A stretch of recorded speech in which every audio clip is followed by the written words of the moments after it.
Welcome to Respawn Aim Fire, the Earthquaking podcast, where we talk about some stuff that happened in video games. We talk about some stuff that we did in video games. We talk about video games and how they make stuff stuffy. Do you enjoy stuffing on Thanksgiving? Of course. I've never eaten stuffing before. My dad eats stuffing balls. They're like, my mom calls them hockey balls. They're that sounds awesome. Conglomerates of croutons and gelatin and gravy and barf. I had this awesome childhood memory of my mom on like the Weight Watchers thing, and she's trying to find out what they put in the stuffing. She's like, and the guy's like, I don't know, I just threw some shit in there.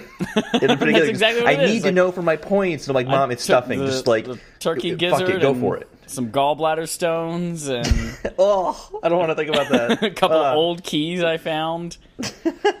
And that's turkey stuffing. Put some cranberry sauce. It's not really sauce. It's actually just a can of Jell-O.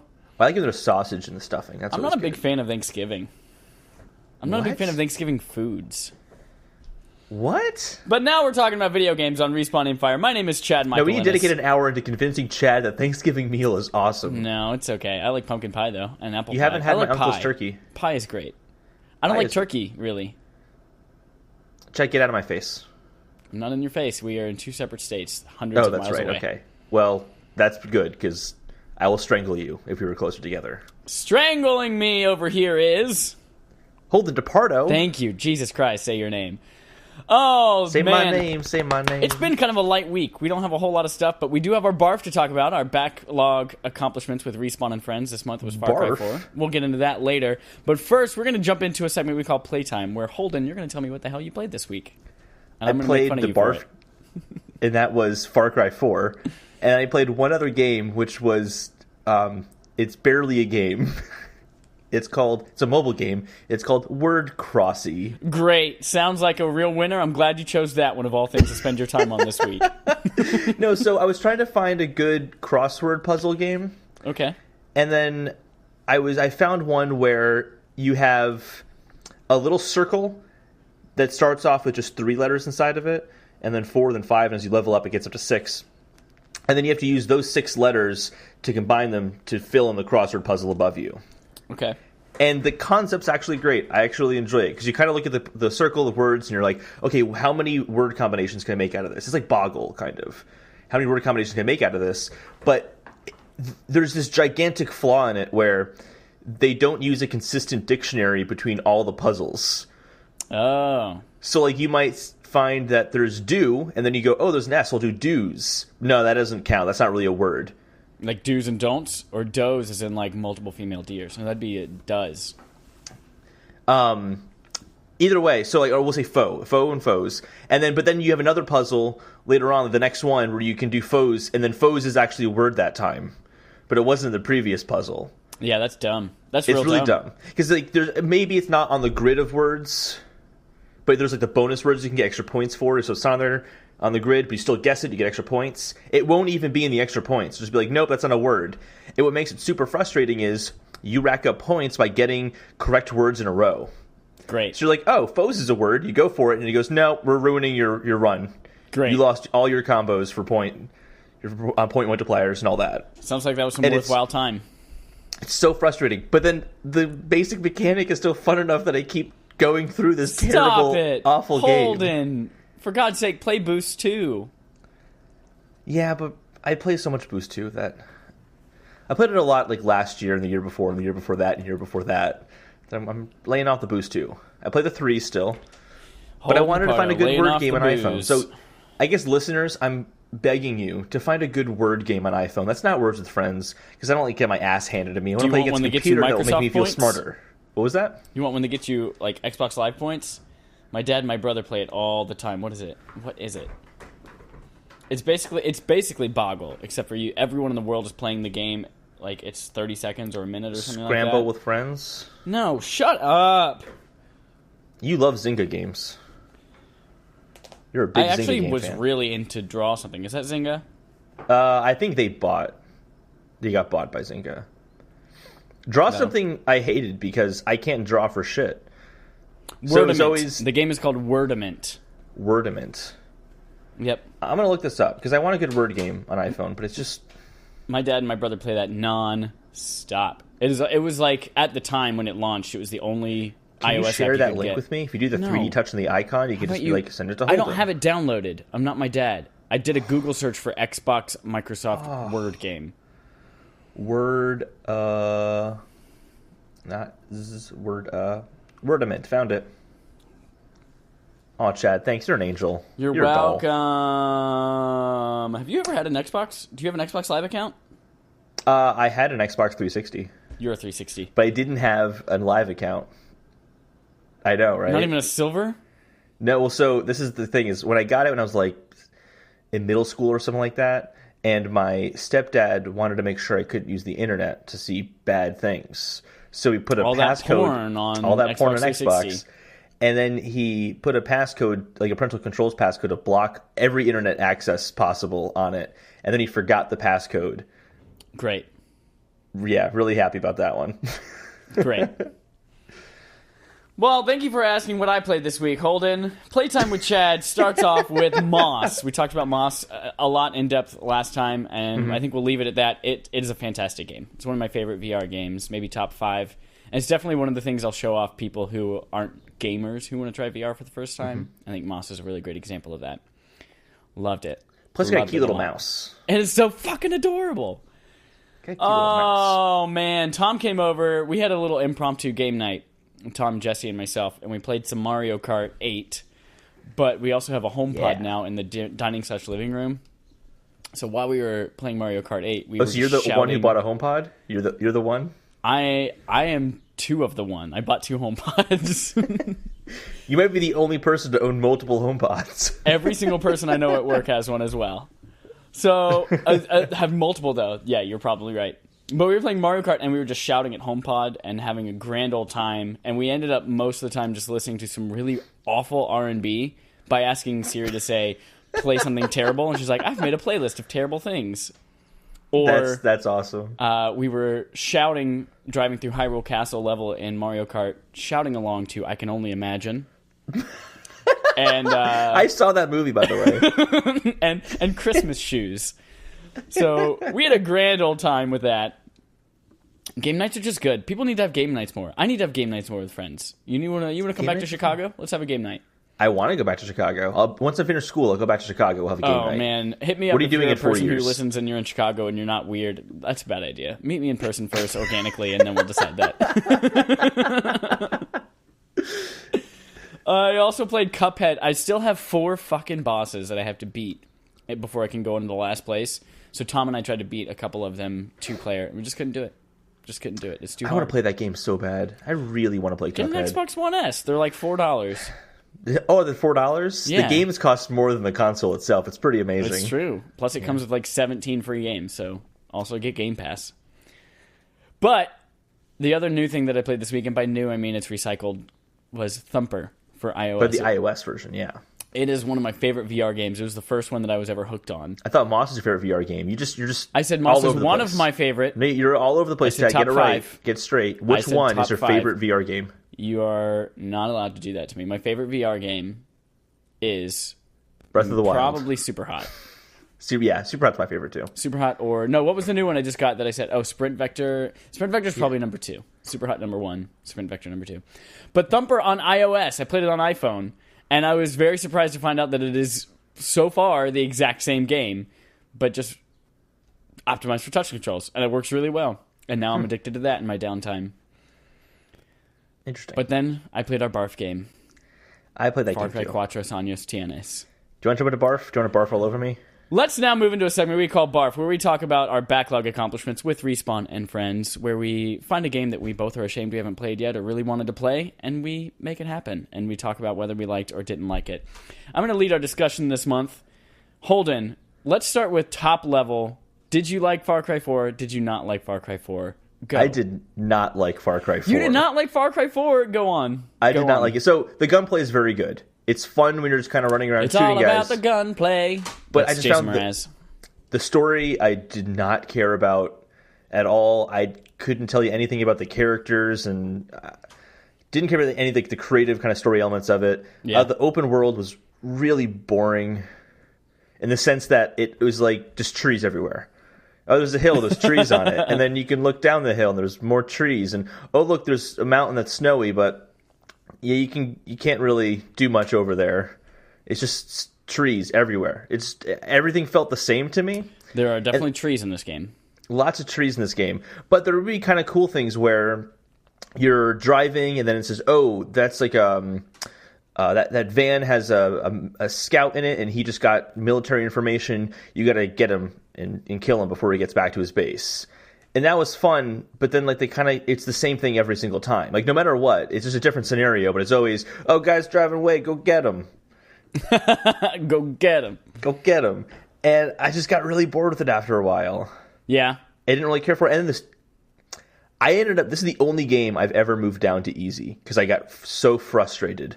I finally did end up moving mine down to easy as well. Yeah. So I was playing, what was it? It's the level where you're saving the poppy farm. Yep. And I swear to God, I did that mission 6 times, completed it 6 times. But every time I beat the last guy, it just came this message saying all the poppy fields have been destroyed. I'm like, what are you talking about? Sounds like you didn't complete it then. No, I did. I even had the water sprinklers on all the poppy fields so they couldn't burst up into flames. And I had one guy, I killed him, and the screen started shaking, and then it said all the poppy fields have been destroyed. 5 times it happened. Finally, the 6th one, it didn't happen. Yeah. And I'm just like, I'm moving this to easy because very good at it. No, it was like the game was glitching out. It was really, really fucking obnoxious. I was literally yelling "fuck" at the screen as loud as I could. I was so pissed at it. But I don't want to be totally negative because it's not a bad game. Well, like, I'm not saying it's terrible. I enjoyed it. I liked it for what it is, and it's very much a Ubisoft game. There are 1,000. Totally. You climb up a tower to get a bigger picture of the world. There are quests everywhere. There are side things. Did you want to do the towers though? I did a few, like a handful of them, and then I was like, I don't have time for this. Mostly because I don't have time for this. Like I waited until 2 days before we talk about it to actually play it, and I had to mainline as much as I could. But there's the towers. Just really quick on the towers. Yeah, I found no reason to do these towers because all the mission markers that were important would show up on the map regardless of if I got that tower or not. Well, the towers would still like show you routes. Your mini map would actually display things instead of your large map, so you could see that on the go. You would unlock weapons and things like that from unlocking towers as well. So there is a point to it, but like in all Ubisoft games, it's basically a checklist. Mm-hmm. And I felt that it had a good loop. I wouldn't say really good, like a good loop of there's always something to happen, and as soon as you complete it, you feel like you've made some kind of progression. And I enjoyed it. I do feel like it was kind of like the Grand Theft Auto type stuff, where that was a bad transition into that. But basically, I feel like it's a game that if you really like playing Grand Theft Auto, you would also really like playing this game because there's so much shit to do that you don't have to concentrate on anything, and you might not even finish the whole game at all. Mm-hmm. But there is a lot, like around every corner, you kept saying yourself, like, I'm trying to do this mission, but then I see a car drive by and I need to hijack that car. Or you might be going and then there's a person who needs rescuing and you have to, I'll sidetrack myself for a second and go rescue them. I feel the difference, though, is that in a game, and again, I don't have a lot of experience with the Grand Theft Auto series, though we will talk about that later on in the episode. I feel like when you kind of break off, you don't really break off of a mission. You're like, okay, I'm done with the mission and I'm just going to fuck around the city now. I'm just going to steal a car. And like it's kind of your own agency that leads you to do these things, whereas Far Cry is something kind of gets in your way, and it could be while you're in the middle of a mission. I think that's what kind of annoyed me about some of that stuff. Yeah. Although it was kind of fun if I'm between missions, but I didn't like it when I was in the mission, I'm doing something, I'm on my way to go to the poppy fields, wherever the mission is. And then I have to go stop this this messenger from getting away, or I have to shoot the truck down, or I kind of wish they handled that a little bit better because it was too distracting at times, I thought.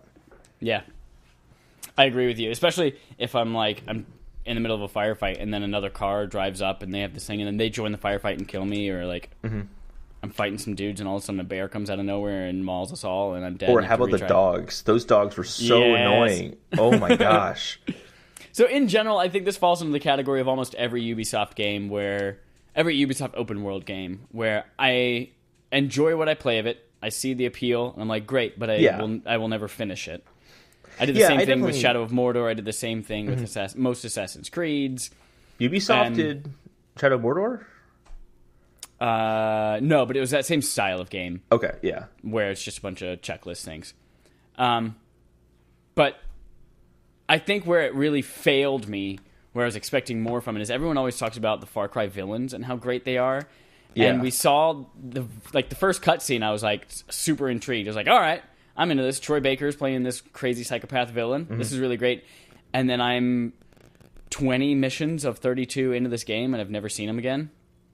Yeah. And I was like, this is... I hear him maybe twice now on the radio talking to me. It was like, this was the one part of the game I was actually interested in. And then the rest of it, you're right. I don't care about the characters. I don't know anyone's names. I don't care about these fucking poppy fields or this resistance movement.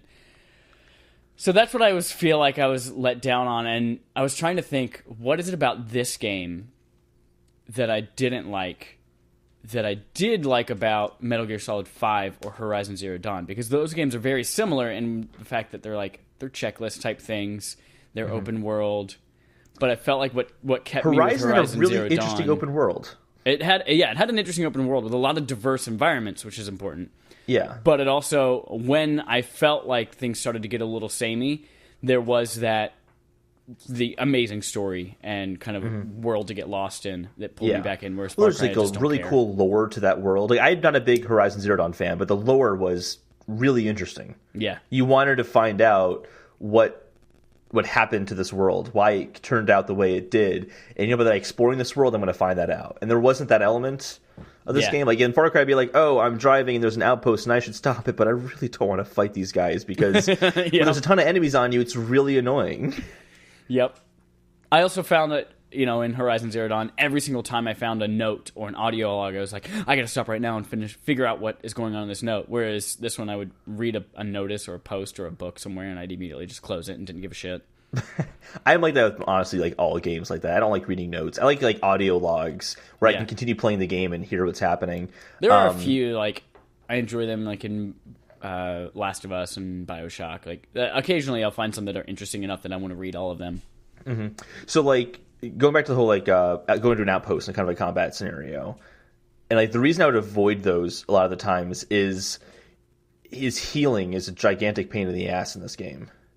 Where you have these, healing packs, but you have a very limited amount of them, and you can't heal a little bit. It's like an all-or-nothing deal. Right. So you have to go all the way down and heal up again, but if you run out of those, then you have to go through this animation where you're, wrapping something around your arm, and it's cool in practice. However, if you're doing that because you're in a desperate need to heal, and then 3 guys come up at you, you can't stop the healing process to shoot them. You just died. That's it. You just died.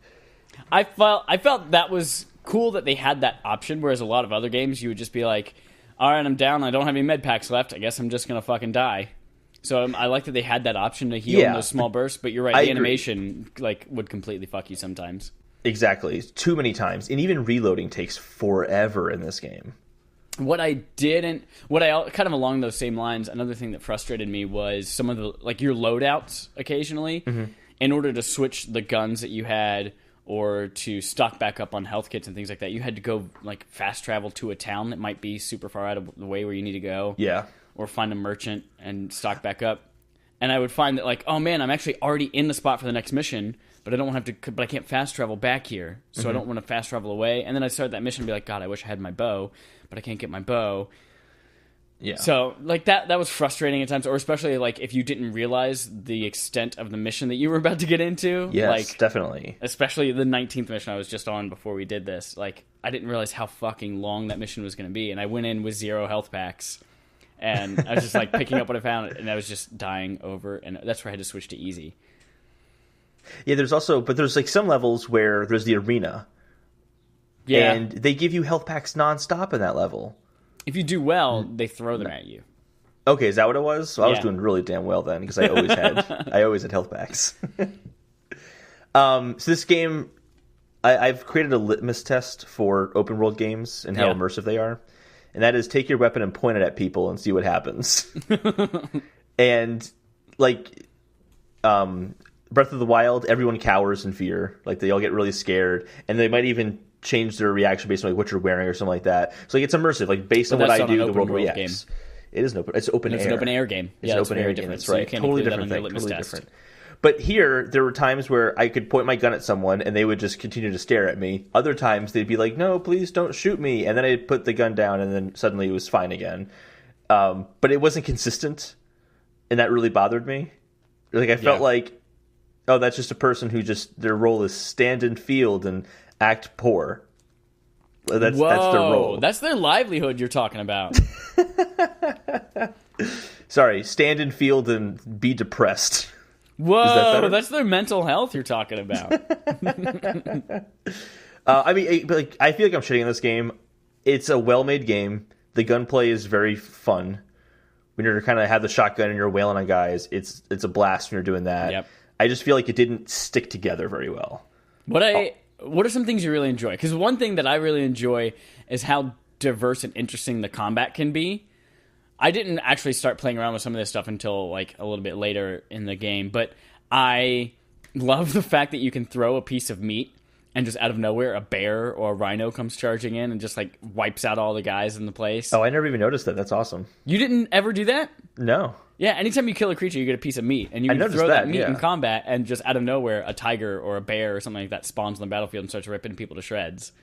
That's pretty great. I loved that. That would have been nice to have at certain points. Yeah, I mean, it's in your inventory. You just gotta. I did have an elephant, and I got him out of his cage, and then he just started attacking people, and that was awesome. Oh man, so that's the kind of stuff I love. Like randomly getting the environment into this kind of stuff. I got to a point where I was riding an elephant, and just charging through this thing, destroying some smokestacks.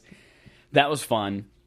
And I just love how unpredictable that combat can be, in a good way or a bad way. Like you said, like I mentioned earlier, we're fighting a bunch of guys, and then out of nowhere, a bunch of dogs or tigers come up and start attacking me while I'm attacking them. It's going to be frustrating, but it's kind of cool that that's there and part of our environment. Yeah. What did you like about it? Some things you liked? I mean, the gunplay, I liked that a lot. I think that the mechanics of the gunplay were very solid. Even though I didn't like the open world design itself, it is really pretty. Like being able to look out on the distance and see the rolling hills and all that, it's really, really gorgeous. Especially for a game that came out in 2015, I think it was. Yeah, exactly. Yeah, it's really, really good looking. And it was a cross-generation. Yeah, I was going to say, it's a cross-generation game, too. So that really surprised me a lot. You can kind of tell some of the trees look like they were copy and paste because it was from 360 or something like that. If you get up close to an animal, some of the fur is like glitchy looking, but yeah, but like the distances, the vistas, they all look really, really incredible. Yeah. But I feel like at most I can say the game is competently made. It's not a terrible game. It's not a bad game by any means. Like if you bought this game, I don't think you've wasted your money. Yeah. I just feel like I'm also not a big first-person shooter fan to begin with. So that kind of already puts a little bit of, like, it really has to be incredible for me to love a first-person shooter game. Yeah. So, yeah, I think the vistas and the gunplay are my two favorite things with the game. Cool. Oh, and the having it drive for me. If I set a waypoint and it can just drive for me. Oh, the auto-drive thing? Yeah, because driving, the base mechanic, or like the default mechanic for driving is not intuitive. No, it's not. At all. It's awful. But having it drive for you is kind of nice. Because then I could get some water, then come back. Did you ever get the wingsuit? What do you mean the wingsuit? Like the little helicopter thing? No, your suit where you can jump off a cliff and just like coast. Oh, no. That's like Breath of the Wild right there. I did find a little helicopter thing, and you could kind of get in the helicopter and fly over the place. Although at one point it started beeping at me, and I'm like, oh no, I'm going down. And then it stopped. And I was able to keep going. It was elevation. Like I think it's if you get too high, it'll beep and then break. Gotcha. Okay. Yeah. It was unclear as to why for me. Yeah. It took me. But you're smarter than I am, so figure that out. It's true. That's very true. Yeah. The cocaine helps you. Oh man, think faster. You didn't like it. I liked it. I liked it enough that I could see why other people like it. I enjoyed everything that I did with it, but I don't feel the need to go on and finish it. Yes. What about Far Cry 5? What does this do for Far Cry 5 for you? I don't care. You don't care about it? I don't care about it. I feel like I've gone from being really excited about Far Cry 5 because of the story and the context of where we are today and our political climate and what this game is doing. It's interesting we're building climate right now. Invading. Aliens That's invading. right. Yeah. That's right. That's what we're building a wall. So I was actually really excited. To keep the alien spaceships out, we're building a wall. And I was pumped about the Metal Gear Solid 5 elements coming into Far Cry 5, where like you could have a sniper buddy or a dog buddy, that kind of stuff. Yeah. But I feel like playing this game and then hearing people's impressions, because Far Cry 5 came out today. Yeah. Hearing people's impressions about how Far Cry 5 is compared to 4, I was like, I think I'll sleep on it. I'll save my money, go through some backlog stuff in April. God of War comes out on the 20th. So yeah, I think for now I'm going to hold off on Far Cry 5, and maybe I'll play it 3 years later like I did Far Cry 4. Who knows? No one knows. Also, I think it's odd that the game takes place in Montana. Like, you go from Nepal to Montana. Yeah. It's just a very odd transition. The beautiful landscapes of America. Well, they're usually like tropical islands and shit like that, and then we're going to Montana. Yeah. Montana, Max. Do you like your backyard? Why don't you play a video game in it? So, Holden, what is BARF next month? So, as much as I just said I don't like first-person shooters, we are going to be playing Metro 2033, the first one in the series. Because my understanding is Chad has that game. I do. I want to play this game again. I technically have played this before, but I wanted to play it again, and I really want you to play it, Chad. I'm curious what you think of it. I also, if anyone out there in the audience is wanting to play along, I believe this game is $6 on Xbox Live this week. Oh, nice, yeah. It's also, if you get it, it's 2 games in one. It is 2033 and Last Light. Yeah. They're both fantastic. Cool. So, Holden, let's open up our quest log and see what the internet has provided us. What's our first quest from? Our first quest, we have our little fetch quest here first. Ooh. This one I just added in just now, actually. Someone linked to Metal Gear Survive on Amazon, and it is now $20. Oh, that's what, a month old now? Yeah, it's a month old. We've already cut the price in half. Oh, how sad. I do. But not all these are sad. 5, though. The rest of them are actually pretty well. Yeah, all these are pretty good in the fetch quests. They're all good news. Yeah. Yeah, Hellblade's officially coming to Xbox One, April 11th.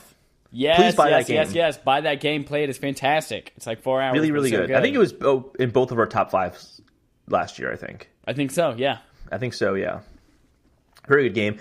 But what's also my top 5 games is in the news this week is that IO, the developer of Hitman, is giving away the Sapienza level for free up until April 3rd. That's the best level in the game, too. Whoa, that's also a Moon of Jupiter. Mm-hmm. And it's just a really great level. It's a little town in Italy, and you have to kill 2 people and then find a virus and destroy it. It's awesome. Oh, that's so cool. It's really cool. So please download that. How did you destroy the virus?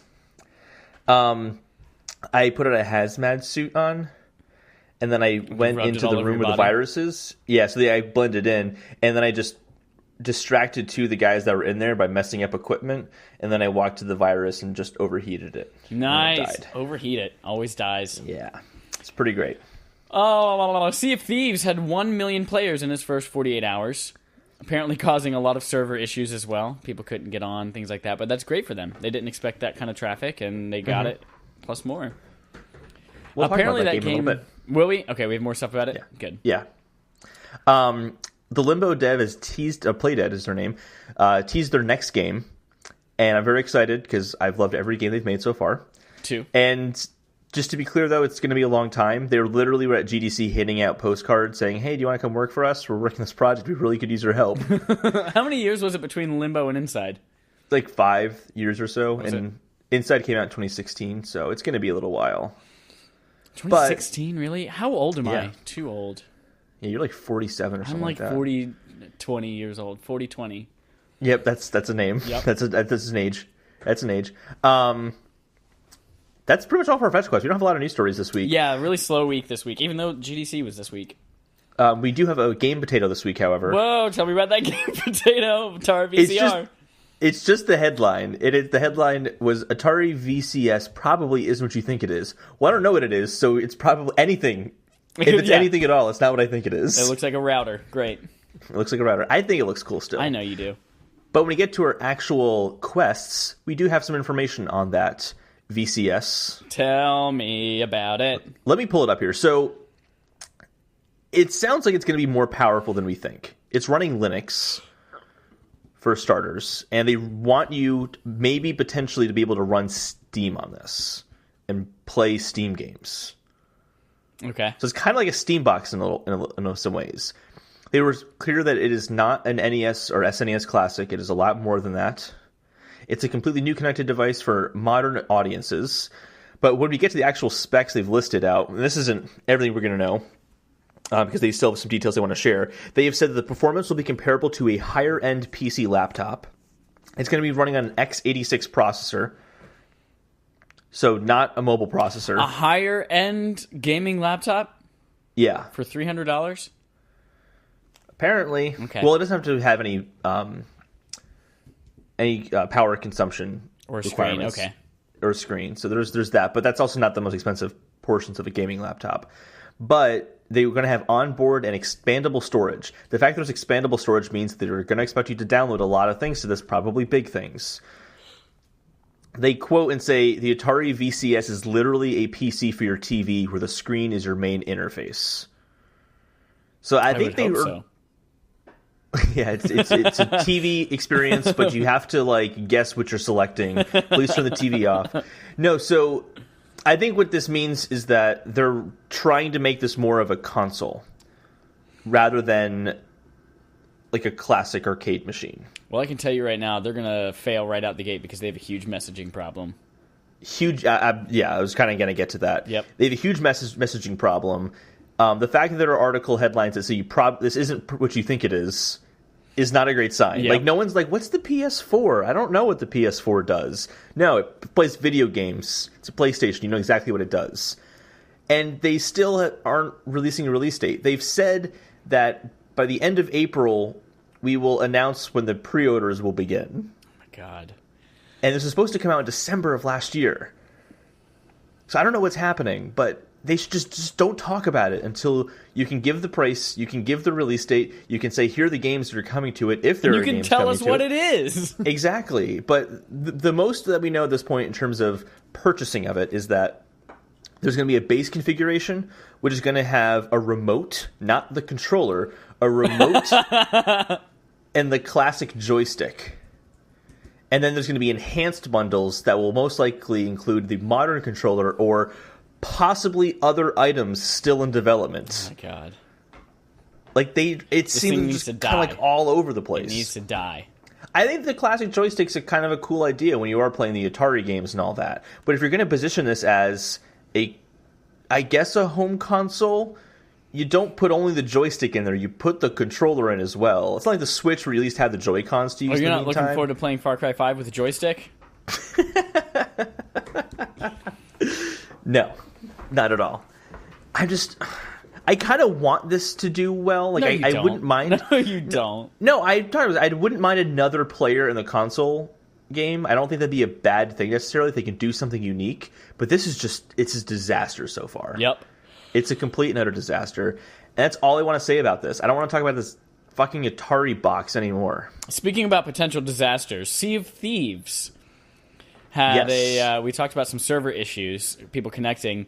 It seems like it has the same issue that a lot of online persistent world, that kind of stuff games like Destiny, Division, No Man's Sky. No Man's Sky, where there seems to be a lack of content right now, and players are kind of interested and having fun with what's there, but then you get through it pretty quickly, and then you're like, oh, what's next? Yeah, I've heard that the mission structure is basically copy and paste. Where It's like, oh, you need to collect it based on what kind of group you help out. It's like, oh, go collect these chickens for us. Oh, your next mission is to go collect these pigs for us. Yep. And it just kind of, no matter what you do, it's basically just a series of fetch quests in a way. Yep. Or fetching a treasure. You go find a treasure. You fight the only land enemy there is, which is skeletons. But Microsoft has responded saying they always intended for this game to be something that grows. Quote, a game that grows and evolves, and we will release new cosmetic options ongoing as part of that. Yeah. And to be fair, we were comparing it to No Man's Sky. No Man's Sky has changed a lot since it came out. Yeah, but nobody knows that but you. Because no one played it again. Anyone who listens to this podcast regularly knows that, because I've talked about that. Have I played No Man's Sky since? No, but it has changed. So yeah, it looks like that game is right out the gate, a flash and then a fizzle. Which is not... This is Microsoft's biggest kind of first-party game in a while. Yeah. Yeah. And, like, if Crackdown has this kind of reaction, which I kind of think it's going to... I think Crackdown might just not come out. They might really, just you think? I mean, they scrapped... What was Platinum Games' one that they scrapped with the Dragon? Scalebound, yep. But they can't do that again. Like, oh yeah, Sea of Thieves sucked, and no, we're not going to do Crackdown. No more Crackdown. They're going to crack down on Crackdown and get it out the door in good condition. They're going to crack down on crack. Boom. Y'all stop with the crack. It's gross. Speaking of crack, Cyberpunk is likely going to be at E3. I found this article to be quite funny. All the CD Projekt Red said was, we are going to announce whether we're going to be at E3 closer to E3. They never said they were going to be at E3. But the story is now going out that it's likely to be at E3. I think it is kind of likely. I think it's been long enough. Yeah. For those who don't know, this is Cyberpunk 2077 is a game that was revealed by the Witcher 3 developers, CD Projekt Red. And it was announced a long time before Witcher 3 came out, right? Yeah, I think it was announced in like 2013, 2014. Yeah, and they said, you're not going to hear anything from this game for a long time, but this is what we're working on. Earlier this year, they had a tweet that just said, beep. Yep. And it was the first tweet they had sent out in 4 years on that account. So we might see them at E3. I think so, yeah. They said there's going to be no multiplayer at launch, which I thought was strange because I'd never really considered that as an option to have multiplayer in Cyberpunk. They came out a couple months ago, I think we read the story where they're like, hey, listen, we're not going to have microtransactions. We're a single-player focused thing. And now they're like, oh, but we're thinking about multiplayer. We'll see. We might not have it. Yeah. I think that's good for the single-player campaign, though. They're just like, yeah, that's what we're focusing on. And if we decide we're going to have multiplayer good enough, great. Mm-hmm. Yeah. PlayStation 4, according to IGN.com and NPD, was the top-selling console in February, which kind of puts it back on where it was before the Switch came out. It and Switch have been kind of trading spaces over the last year or so, but that also comes right off the heels of the PlayStation Switch.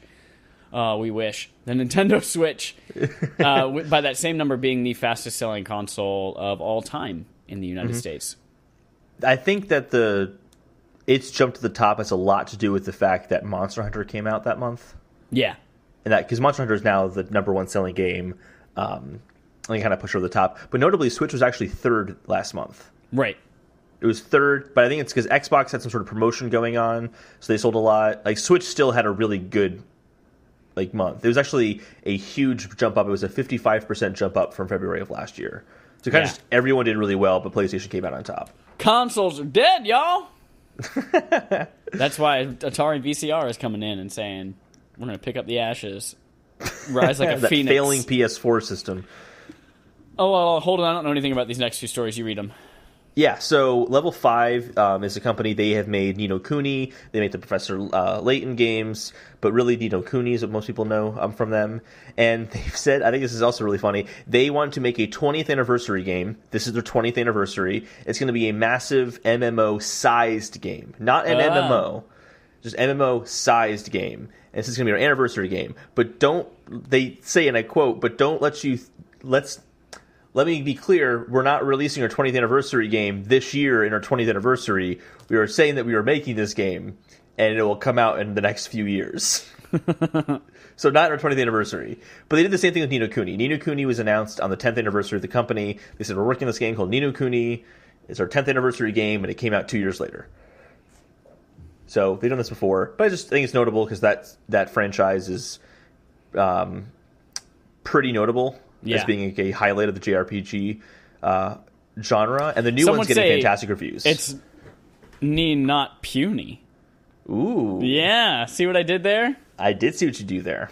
See what I do there. And then finally we have a last story, which is that Epic has shown off a real-time demo in the Unreal Engine for kind of facial expressions.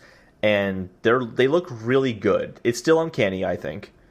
It still is in that Uncanny Valley area, but Chad just watched the video of it. I think it looks really impressive. It looks really cool. It looks really nice. What kind of tech are they saying that this is running on or be used for? So that's a good question. It's not for like PlayStation 4 and Xbox One. Right. Based on the sounds of it, I don't think it's even for PlayStation 5 and Xbox 2 or an Xbox. Is it gaming specific, or is it possibly it's not for gaming movies specific? Like that? Yeah, so it's gonna be for movies, like it's gonna be for production studios. But they see that by like 2024, you could be using these kind of facial expressions for digital assistants, like and having like a face talk to you. If Siri had a face. Yeah, like they're using it for special effects in movies because they're basically saying that like, oh, did you just activate Siri? I did, yeah. They're basically saying that they want it so that when you are doing a live capture for a movie, you can see the result of what's going to be on screen in that moment. Whereas now it's you capture the data and then you work around the data to make the full face. Whereas now it's going to be immediate. Like the director will be looking at a camera showing him exactly what like Andy Serkis looks like as an ape. It's kind of like incredibly high-tech Animoji on an iPhone. Yes, that's exactly what it is. Yeah. Where can people find this video if they want to go watch it? Because I think it's pretty cool. It's on. We can link to it in the show notes. Can you at least tell them like the name of the site or something? Or I mean, it's on YouTube. You just look up Andy Serkis Unreal demo, cool. and it will show up. But notably, what's cool as well is that you can take that data and apply it to multiple things. So like the Andy Serkis demo is him talking and then using his same facial expressions on a monster or like an alien. Yeah, just that face mapping. It's the face mapping, and it still seems to move realistically. It's pretty nice. It looks good. Sweet. I'm excited. I'm very excited. So excited. So excited. Well, Holden, that's enough of our side quests. This week's main quest, I thought we'd take a little trip back in time 20 years ago to 1998. Ooh. And I found this article on GameSpot.com called Remembering 1998, the Biggest Games That Turned 20 This Year. And I didn't realize, last year we talked a lot about how 2017 might be the best year in gaming. I didn't realize how many fucking juggernauts came out in 1998.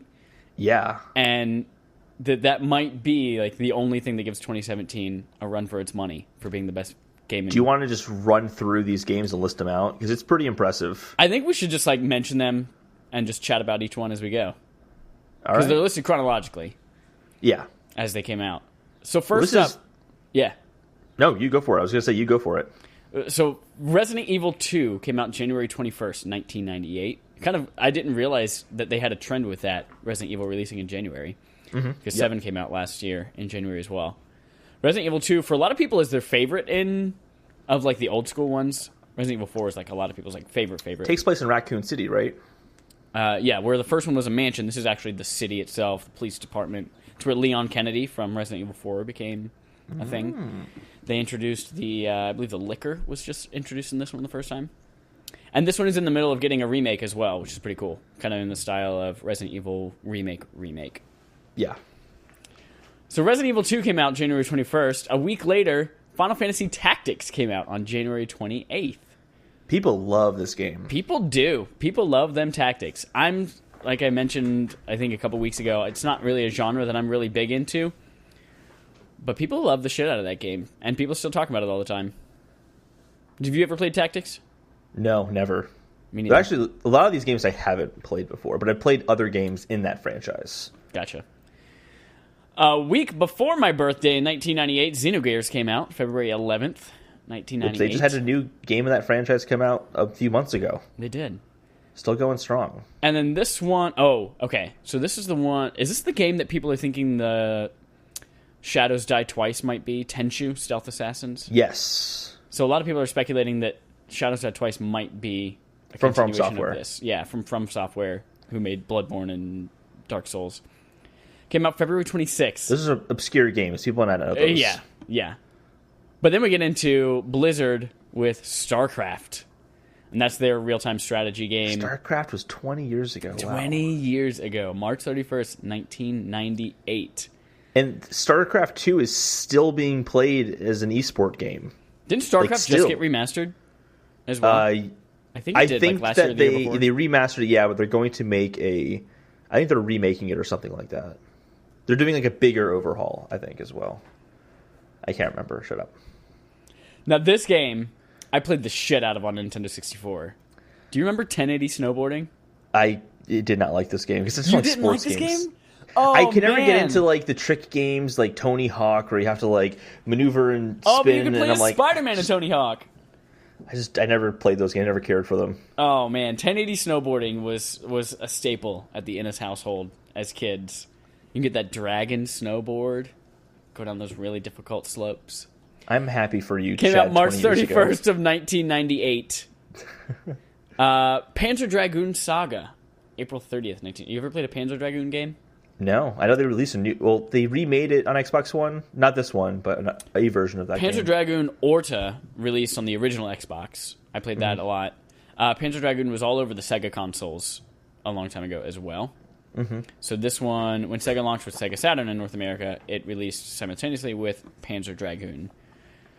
Still a big franchise. As you mentioned, they just re-released or remade another one there. But then we get into some of the big ones. This game no one's heard of. Yeah, no one's heard of this. Doesn't I think sell it's like very a Clint well. Eastwood movie, Gran Turismo. It's a car where you're talking to a chair. Yep, that's what it is. Gran Turismo by Polyphony Digital for PlayStation came out on May 12th, 1998. It looks exactly like Cruisin' the World or one of those Cruisin' USA games or I Cruisin' love Exotica. those games. But yeah, this is the beginning of them being that simulator, that racing sim. Mm-hmm. Gran Torino.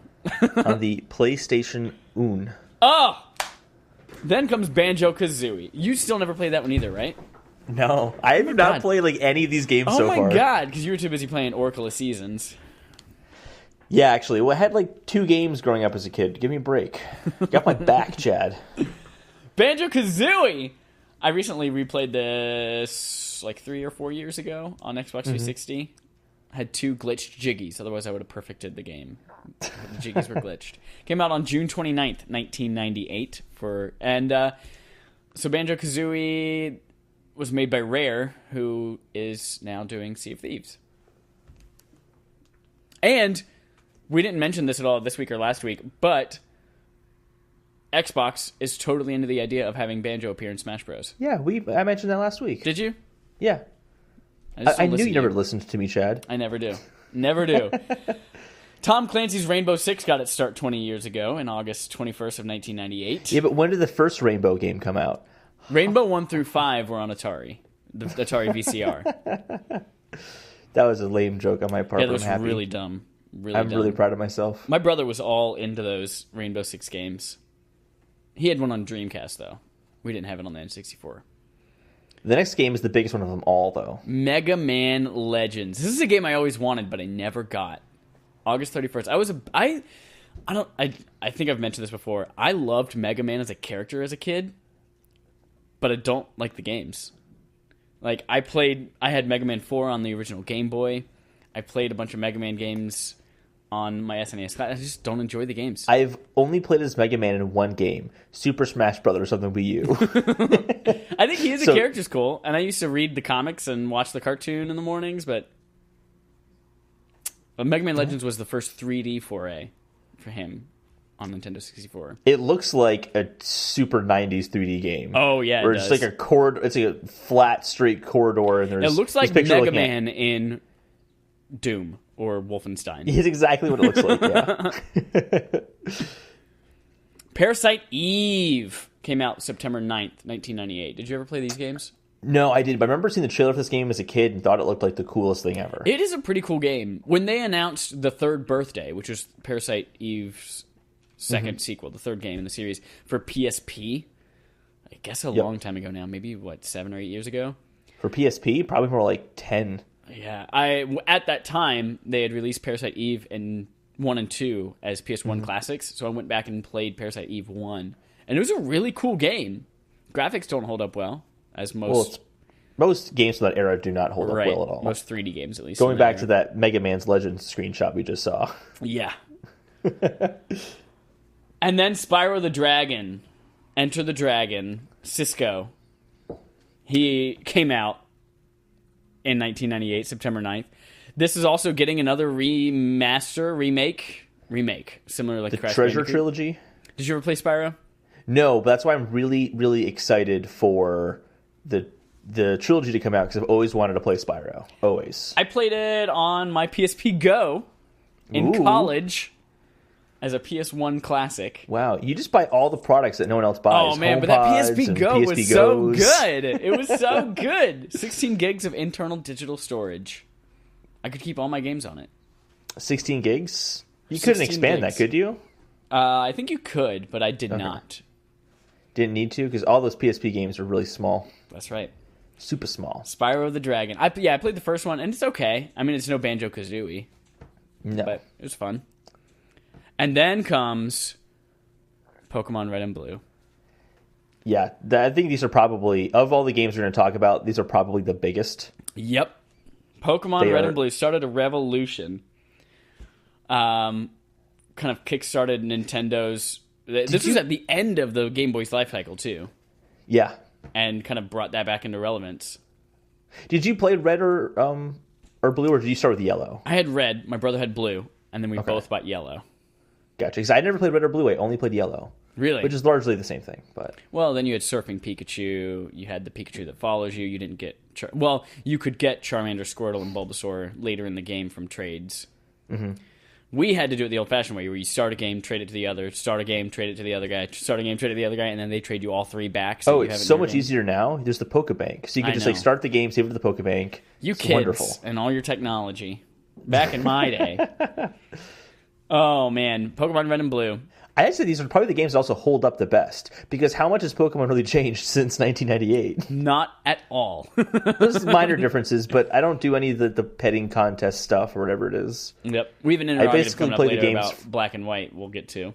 Yeah, we'll get to that. We'll talk about Pokemon. Fallout 2 comes out September 30th, and this is when we're starting to get into, before really like 6 to 10 years ago, nothing really came out aside from... nothing big or memorable came out outside of this fall area, just because of Christmas and Black Friday. And now we see all year round there are big games coming out. But Fallout 2 came out September 30th. I have actually... The only Fallout game I've ever played was Fallout 3, so I don't have any experience with Fallout 2. I've only played 4. I haven't played 3. But that's a franchise that I don't know if I could go back and play the earlier entries, because 3 and 4... are completely different than 1 and 2. Right. They play so much differently that I feel like it'd be strange to go play Fallout 2 with a top-down perspective. Be very, very strange. I concur, Doctor. But people think that 2 is the best one in the franchise still. Really? Yeah, people love 2. Who are people? People? Get out of here, people! If they ain't me, they ain't a person. You get out of here, wizard. I'm a narcissist. It's you all about me. You silly wizard. Me. Metal Gear Solid comes out on October 21st, 1998. Hideo Kojima blows people's minds. This is the first game that's like... It had opening credits that kind of went through it. This was the first like cinematic type game that people could say, oh my god, you can do this in a video game? This was the first stealth game of its kind. Kinda, yeah. It really kind of reinvented how people approach action games. Yeah. Like modern set action games. 20 years. Oh, yeah. Then comes Grim Fandango on October 30th, 1998. Did you play this when they re-released it recently? I have it, but I haven't played it. Me too. I want to play it, though. I've heard it's really Marty good. Sleva from IGN, it's his favorite game of all time. I'm not really into the adventure game genre, like the point and click, like figure out the puzzle I type haven't stuff. really played enough of them to say if I'm a fan or not, so I need to give that genre a chance. Crash Bandicoot Warped, November 4th, 1998. That's Crash's third game. I have not played a single Crash game ever. Yes, you have. Uncharted 4. It doesn't count. That counts as a Crash game. No, it doesn't. Yes. Well, I mean, it's Crash the 1, first level. 2, Warped, Uncharted 4. Those are all the Crash games. I mean, they are all Naughty Dog. Oh, man. Then we get towards the back half of the year. Half-Life came out November 19th for the first time from Valve. That was a revolutionary game for how first-person shooters played out. Gordon Freeman. My brother loved this game because his favorite color is orange. A lot of orange. A lot of orange in that game. But do you know what was really notable about this game? Is that it's the first time that you've had a first-person shooter where you were just a dude. In like the first 15 minutes of like just normal average Joe kind of guy. Yeah. The first 15 minutes of the game is just your day-to-day working in this factory. There's no like shooting of monsters and all that kind of stuff. Yeah, you have a crowbar. Yeah, you have a crowbar. It was just a very different approach to the first-person shooter genre. And I actually have always wanted to go back and play the original. I played a portion of 2, and it's 14 years old, so many games have taken inspiration from it that it doesn't have that same like revolutionary impact that it probably did 14 years ago. Right. But I really want to play the first one, and just kind of see what a first-person shooter was like back then. They kind of changed the game. Yeah. I want to play that one. Then comes arguably the best Zelda game of all time, The Legend of Zelda: Ocarina of Time, launched on Nintendo 64 on November 23rd, 1998. And this is when Holden's balls dropped and he became a man the first time he touched this game. No, actually, I never played... Well, did I tell you my story of Ocarina of Time as a kid growing up? Yeah, that you thought the first boss was the end of the game? Yeah, so I beat Goma, and then I'm like, wow, what a great endgame prize. A huge field I can walk across. And, and I never did anything past that. To you. All right. Well, I remember I went to my friend's house once, and he's like, oh, I'm fighting Ganon. I'm like, Ganon, what's that? No, Goma. Goma is at the end of the game. What are you in a castle? That's crazy. And I never beat it until it was on 3DS. Till it was on 3DS? I didn't know that part. Yeah. Damn. I know. I'm not a real Zelda fan, apparently. I'm a schmuck. Yep. Then comes Thief, the Dark Project. Thief 4 launched on PlayStation 4 and Xbox One as a launch game. To very mediocre reviews. Yeah. You can pick it up for like $4.99 anywhere now. It's right next to Metal Gear Survive. Yup. Star Wars Rogue Squadron on December 3rd, 1998. You could play People love X-Wing. that game. Yeah, they do. Never played it. Yeah, they do. People are in love with that game. Baldur's Gate is a Dungeons & Dragons RPG staple. One of the ones that inspired so many things like Neverwinter Nights, all that kind of stuff. They just re-released this on iPad a few years ago. It's actually a really good enhanced version on PC as well. Brother and I played that game a lot too. And that's 1998. That's 1998. That's a fucking stellar year. I played one of those games. One of those games? Ocarina of Time, that's it. Oh my god. Let's see. Technically, I've played the first level of Metal Gear Solid because I had a PlayStation growing up, but I didn't have any games for it. But I had a demo disc that had a lot of small like demos on it, and one of them was the first level of Metal Gear Solid. Dang. So I'm embarrassed. I played one of those games, and they're all like classic, amazing games. I'm at 9, 10. 2. Pokemon. All right, 2. 10. I think that's it. 11. I played 11 of those games. Because I didn't even play Banjo-Kazooie. You're a dumb bitch. I know. Why are you embarrassing me, Chad? Oh, man. You know what? I'll let you speak a little bit more about things you know with some of our interrogatives this week. Oh. So, this is a story all about how some people wrote in to Respawn Aim Fire. Oh, man. Our first interrogative comes from Plodin de Plardo. Yep, I had this one. He writes in and he asks, would you like to see another PlayStation All-Stars? Who should be in it? I was thinking about with Smash Bros. Being announced and all that, I'm like, why did PlayStation stop making PlayStation All-Stars? Which, by the way, do you know what its original name was? It was PlayStation All-Stars Battle Royale. That is still the official name of it. It is, yeah, I'm saying, but that's just funny they're using Battle Royale, and now that has completely different meaning. Right. But I would like to. I actually liked PlayStation All-Stars. I enjoyed it. I thought it was a good game. Here's why I don't want another. Why? I don't want 2 Smash games. I want one Smash game with all the good people in it. So you want to have like Nathan Drake and all that in Smash Bros? I want Nathan Drake. I want Aloy. I want the Hunter from Bloodborne. I want all of these people fighting Pikachu, fighting Banjo, fighting Conker. But that's not going to happen. You don't know that. I mean, we had like Snake and Sonic. They're third parties, I know. But having a first-party studio like Microsoft saying, you know what, we're open to letting Banjo come over, even though he originated on Nintendo's console. I think that's why they would be like, they wouldn't let Master Chief come over. You don't know that.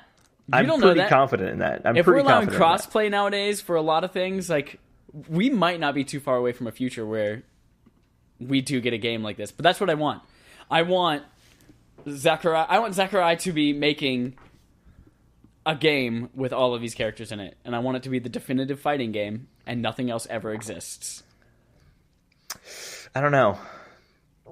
I just don't think it's going to happen. I think that it's more realistic that they make another PlayStation All-Stars game, which I don't think is going to happen. Maybe. Is that what I want? But the question is, do you want... So forget your nonsense you just talked about. Would I like to see another PlayStation All-Stars? No. I want to see a PlayStation Smash All-Stars. Shut up. That's not what I asked you. I answered your question, and I made a new one. Damn it. I don't like you, Chad. I want another PlayStation All-Stars. So who would you want? I mentioned Aloy and the Hunter. You mentioned like everyone I would have picked, yeah. So Aloy, obviously. The Hunter from Bloodborne is of course. But I would also like to see the Minecraft guy. The Steve or like one of the green alien things? Steve, wherever the main character guy is. Yeah, I think it's like Steve. The Minecraft dude. Yeah, I think that'd be kind of fun to have like a Minecraft character. I think you can come up with some really interesting movesets around building things really quickly, or just taking your diamond sword and whacking people with it. What was the other? There's another franchise that's newer on PlayStation. Moss. I can't remember. Moss. I want Quill from Moss. They have Noctis from Final Fantasy. That Probably. would be titties. You're pretty good, yeah. But now I'm thinking Minecraft. That guy could even be in Smash Brothers. Why not? You could have Noctis in Smash Brothers. No. Well, you did have Cloud, so Exactly. Which made no sense. Why Cloud? Like there were Final Fantasy characters who were on Nintendo systems. Because you picked Cloud the one is a fan who's favorite. not been on. Yeah, shut up. He was on it. He was in Theater Rhythm. He was in Kingdom Hearts. Okay, fair, fine. Shut up. Boom. Shut up, Chad. Shut up. Boom. Stop And proving me he's a wrong. fan It makes favorite. me look stupid. Well, I mean, if the glove doesn't fit, you must acquit. What other questions do we have, Chad? Fehzd IRL, long time, many time. I was going to say long time, first time, but this is not the first time he's wrote in. No. Manyth time. This is his manyth time. Watch out for the Wrote spoiler on alert. Twitter at respawn aim fire. Your favorite / most memorable boss ever beaten in gaming. It may sound lame, but mine was actually, and then we're not going to read the whole thing, but the final encounter in Hellblade, coming to Xbox One on April 11th. I didn't want to spoil that because it's a really great boss fight. And I think Yeah, it's and a also fantastic people who have choice. Xbox One have something to look forward to next month. That's right. So that's right. I can say it. So yeah, I think you made an excellent choice there, Fehzd. I think I came up with two. I always come back to, and I can't stop thinking about how great and innovative Psycho Mantis was in Metal Gear Solid 1. So Metal Gear Solid 1, Psycho Mantis for me, as well as I really like when things do something different. And Earthbound fighting Gygas at the very end. How it wasn't your normal battle, and actually if you attacked him, you were doing it wrong, where you had to actually just sit there and pray. And the more times you prayed, the more people from all over the world that you had helped would come and like help defeat him with their prayers. Like, I thought that was a really cool little end game. Oh, you're so boss there, sappy. too. I know. So I thought that was really awesome. That and the fact that you had, what's his name, Porky in there as well. Like, Yeah. You had to fucking kill Porky first. That stupid kid. Stupid fat kid. I loved it. What about you, Holden? So we already mentioned one of them, and that's Goma. I remember fighting Goma as a kid. It was a great boss battle. What? Ocarina of Time Goma? Yeah, that one, yeah. That one. But a boss battle that I remember I could never beat this game when I was a kid, so I just started playing it from the beginning over and over and over again.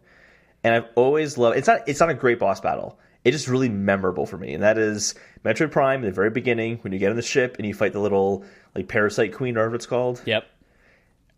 I love that boss battle. I've always loved it. I think it's just the build up to it, and going through this derelict station, and then you get to him and you shoot the queen with the missiles, and then you have to get out. That was such a cool experience for me as a kid, even though now when I look back in gaming history, it's a really unoriginal opening for a video game. Yep. It's just that always something I remember. And I've always thought, like, if you made a Metroid movie, it has to have that in it. It has to have that sequence. No, it won't, but it has to. Also, there will never be a Metroid movie. I want a Metroid movie. It's Shut not up. going to happen. So I'd say those, and then I don't know. Boss battles are tough. I don't really think about boss battles too much. There are a lot of bad boss battles. There are a lot of really bad ones, yeah. It's usually the end of the game. They're always way too hard. They throw every mechanic that's ever been in the game at that last boss battle. Actually, yeah. Do you want a boss in recent memory that's actually pretty memorable? What? On the Zelda DLC, Breath of the Wild DLC, there's a final boss that combines elements from all these different types of bosses that you fought before in the game. And I'm not going to spoil it because people who haven't gotten there, but it's pretty surprising when it happens. And it's really awesome. It's a really cool boss battle. It's the most difficult boss battle in the game, easily. It's the only one where I was legitimately worried about dying midway through the boss battle. Really solid boss battle. Nice. That's all I got Thanks for the question, Fehzd. Our last subscriber interrogative, plural, I guess, because there are 3 in here, comes from someone who emailed us whose name is KGB Spider. Starts out with, "Hey, stupids, just wondering if you guys like Pokemon Black and White." He says, "Hey, irreverent people." That's and the then subject line of the email. But it's still part of the reading message. The body. Hey, stupids, just wondering if you guys like Pokemon Black and White or Pokemon Black and White 2 more. Also, is Chad on cocaine or has severe ADHD or something else that causes his insane energy? One final thing, could you guys discuss your opinions about GTA 5 and Battlefield 4/1? Thanks, hope you die." Aww, well, KGB Spider, you are so sweet. I'll answer the cocaine thing first. You nailed it. It's cocaine. Absolutely cocaine. Here's what I do. I eat well. I exercise. I get 8 hours of sleep every night. And I don't let fear of embarrassment keep me from having fun. That's how I have so much energy. Yep. He's a wild, crazy person. Wild and crazy kids. Never holds back. And then for the other 2 questions, I think you're right into the wrong podcast, dude. Have you played Black and White or Black and White 2? I've played Black and White, but I've played Black or White, one of those 2. I never played the sequels though. I have not played either of those. I stopped playing after Crystal, and then I didn't play until Ruby, Alpha Sapphire, Ruby, Red. I kind of got screwed over by Pokemon based on how I started. I've mentioned this probably many times in this podcast already now, but I started with Gold, and I expected there to be 16 gyms in every single Pokemon game. And I've been severely let down by every single one. So I enjoyed Black and White. I like the Pokemon games, but I wouldn't say I'm a super fanatical about them. And then in terms of GTA 5 and Battlefield 4/1... Hold on. So about Black and White and Black and White 2, the definitive answer is Black 2. Oh, I was going to say... We've decided that right now. I was going to say just Black. Just Black 1? Just Black 1, or just the color Black, unrelated to Pokemon? I think the color Black goes with more other colors. You're right. Where it's easier to match, and it slims your profile. And if it rains, you don't show your boobies to everybody. Well, that's the one good thing about a white T-shirt, because I love showing my boobies off to people. What is, and we'll phrase this differently so that it's something we can answer. What's the best Pokemon? I'm going to go with yellow, just because I have that nostalgia factor of that being the first and my original love, and the most complete version. Gold. Okay. Because you can go to the Kanto region. I just get this better sense of adventure playing that game. It's just the first one I played, so it's just heavy nostalgia. Yep. Pikachu following you around is cool and all, but there's just so much content. There's so much content in Gold and Silver. It's amazing. There is. Those are big games. Those dogs, though, ruined it for me. Because I was so used to be like, oh yeah, I can go find Zapdos and Moltres and Articuno, the dogs are just randomly somewhere. Like all over the fucking goddamn place. Mm-hmm. And then your opinions about GTA 5 and Battlefield 4/1. Of those, I've only played Battlefield 1. I liked it a lot. You can hear my things about it maybe last month or something like that. We talked about it. Holden, have you played the others? I've seen my roommate play Battlefield 1 and GTA 5, but I've not played them myself. I do have an opinion of GTA 5 is that I think that game is always the center of attention. Surprisingly, hasn't been with the recent shootings. But whenever there's like a major event, so it's like, oh, GTA's ruining our children. Well, that all started with hot coffee in San Andreas. Yeah. Was it San Andreas? No. Yeah, San Andreas. Vice City. Yeah. No, San Andreas was hot coffee. Yeah. San Andreas was hot coffee. And I think those games are super misunderstood by people who don't play video games. They are satires. Yep. They're not, like, the whole point is the stuff is disgusting. Isn't America disgusting? Like, that's the whole point of that entire franchise. Yeah. Very misunderstood franchise. But I'm more into Red Dead than I am into GTA 5. Sure. I love Red Dead. I think Grand Theft Auto in general. I've played San Andreas. I've played Vice City Stories and Liberty City Stories on PSP. I've played a little bit of GTA 4. But it's just like, I think I talked about this in Far Cry discussion earlier this episode, where it's just not a game for me. I want more content and purpose to what I do. And I think it's a really fun game. I think it's brilliant how much shit is in GTA 5 that you can do. Absolutely, but it's just like, I don't want to create my own shit to do. I want somebody else to tell me, this is a really great curated piece of content that I want you to play for a reason. Well, I think also Rockstar is the best open world game developer, period. Yeah. Period, blood. Another period. Great show. Chinatown Wars is a good GTA game. Those are 3DS. I like that a lot. 3DS, PSP, and iOS. Mobile. Yeah, and mobile. That was actually a really fun game. I like that one a lot. Yeah. That's a fun one just to kind of drive your car around and smash into things. And it's fun. It's a good game. And then Battlefield 4, I mean, in general, we talked generally about GTA games for me, and in general, Call of Duty / Battlefields, I'm just tired of war games. I got burnt out way back on the Xbox, the original Xbox, with Medal of Honor and Call of Duty and all these. It was like, first of all, at the time, they were all World War II, and I just got bored of it. And I guess, not excited that they're going back to World War II again this year. So, yeah, I think also, similar to how I started with the wrong Pokemon game, I played a really, really awesome World War II game. Maybe it's not everyone's favorite, but I really enjoyed it. Was Medal of Honor Airborne. Do you remember that game? Airborne. No, I played Frontline. I don't think I played Airborne. It had a great gimmick, which is that every single level you start by jumping out of a plane and landing somewhere on the map. And it sounds really stupid, but it just gave it this really cool sense of adventure, because you could land in the middle of the level if you wanted to. Okay. You didn't have to start anywhere specifically. And I remember there was one where there's this really big tower that has really dangerous enemies on it, and that's kind of, you're supposed to be working towards that tower. But I just decided I was just going to parachute right on top of the tower and just started from the end of the level and kind of worked my way backwards. That was awesome. That was a great game. Nice. And then every other World War II game, it's just been like, oh, okay, I start and I walk forward and shoot things. Yep. Yeah. Going back, quick little hot tip to the towers in Far Cry 4. Just ride the little helicopter bike to the top of all the towers. You don't have to worry I figured that out afterwards, Yep. That was the last of our subscriber interrogatives. Thank you, KGB Spider, Respawn. Oh, that's us. Fehzd. Fehzd IRL on Twitter. Schmolden to Schmardo. I believe that wraps us up for this week. Holden, what is BARF for next month again? Metro 2033. Metro 2033 will be our backlog accomplishment with Respawn and Friends for the month of April. Did we decide what next week's topic is?